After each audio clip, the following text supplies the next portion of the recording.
Hi there Libra, thank you for joining me for your monthly forecast for March. It's true that the month does start off in a rather practical vein, but it needn't be all work and no play this month.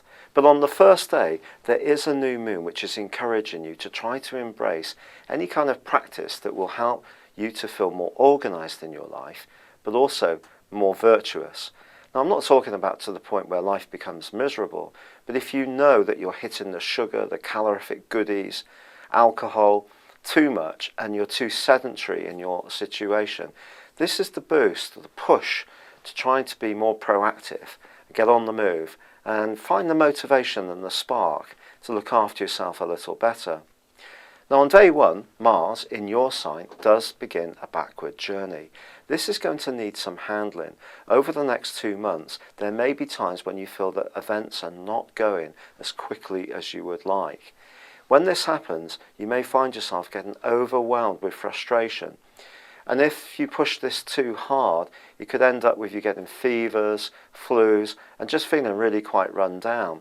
So it's going to be essential to understand not to put yourself and your system under too much pressure during this retrograde.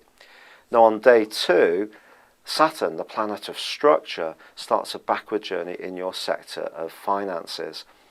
Now this may sound quite daunting, especially as you know over the last year and a half or so, Saturn's been progressing its way through this part of your horoscope, and you've had to become much more self-disciplined about how you spend money. So you may be thinking, oh no, not more.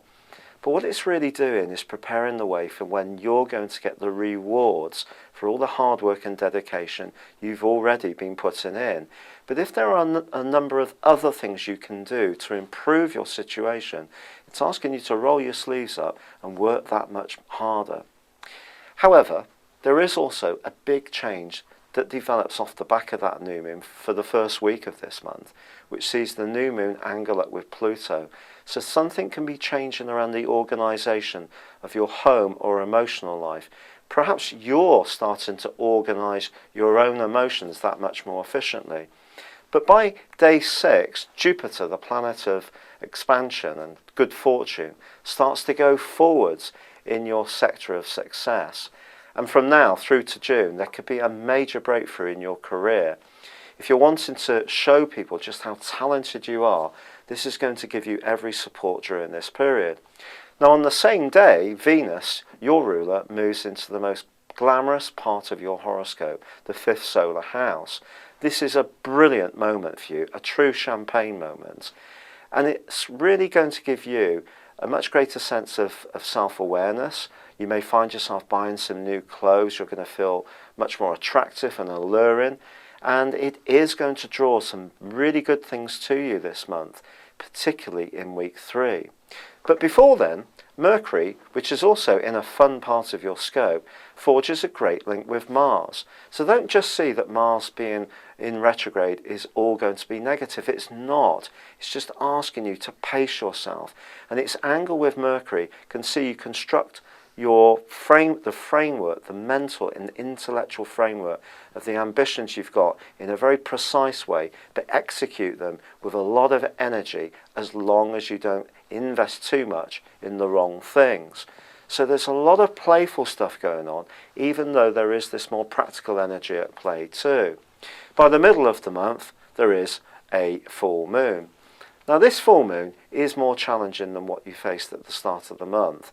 And it could be that if you're still neglecting a certain part of your welfare, whether it's mental, spiritual or physical, or you're doing a job which you find profoundly boring and uninspiring, all of this is asking you to have the confidence to shake something up, to take on a challenge. Now, with Mercury moving out of your sector of self-expression on the 18th, it moves into your sector of practicalities. So if you need to make the transit from an idea through to actually applying it, this is going to help you.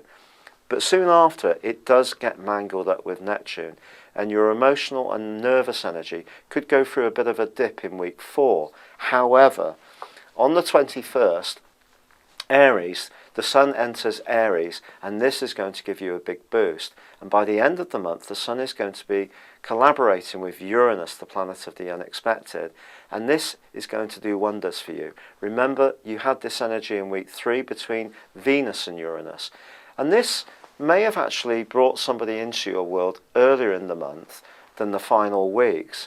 But it could be someone you find absolutely captivating, someone with an electrifying energy who's larger than life, quick-witted, and that can really be right up your street.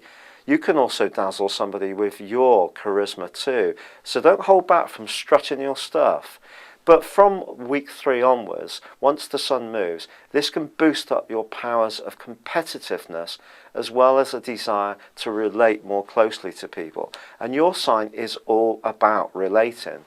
But ever since the Sun's been with you, ever since Mars has been with you, I beg your pardon, it's been encouraging you to remember that sometimes you can get too caught up in thinking about what people think about you rather than focusing on your own needs.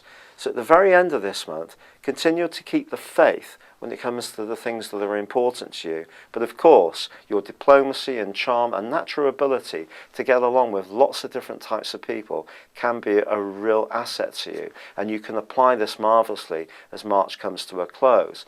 There's just one area that could be more tricky, and that concerns a family member about one big idea you've got around a property matter, and they may not be particularly supportive or helpful in their feedback or approach. Thank you for joining me. Good luck, and goodbye for now.